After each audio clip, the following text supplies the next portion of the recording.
Hello and welcome. In this video we are going to explain to you how to perform the postoperative cares after an ultrasonic rhinoplasty surgery with Dr. Candau. The day after surgery you should perform the first cure. This will begin with the removal of the remains of mucus and blood clots from the base of the nose. To do this, use a swab impregnated with hydrogen peroxide and insert it into each nostril until the cotton is no longer visible. Use turning movements to the right and left to sweep the debris you can find over the stitches. Also clean the remains of the central stitches of the nose. Next, soak another swab in a disinfectant type Chlorhexidine or similar, and carry out the same movements in each nostril and in the sutures in the center of the nose.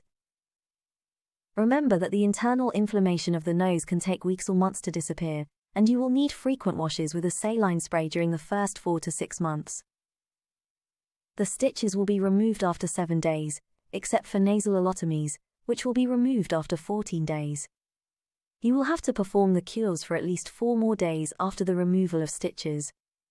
If you cannot go to have Dr. Candau's team remove the stitches, tell the healthcare staff to remove them, that are simple 6-0 nylon sutures, usually about 12 to 15 stitches in the columellar area, and about 2 to 3 points in the marginal incisions inside each nostril.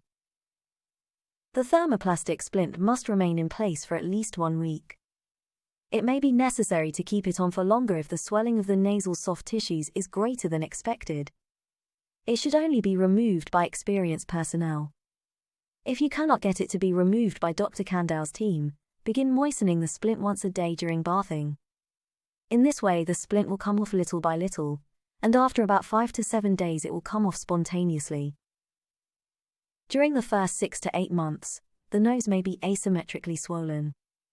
In this way you may notice irregularities on the back, generalized inflammation, increased nasal length, or deviations of the nasal axis or the tip.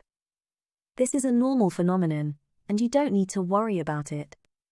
The final results of a rhinoplasty cannot be assessed until 1 year after surgery. We hope that your stay in our clinic has been pleasant, and that you have a quick recovery. Remember that you can contact Dr. Candau's team through the email info@drcandau.s, as well as a phone and WhatsApp +34 610 17 84 64.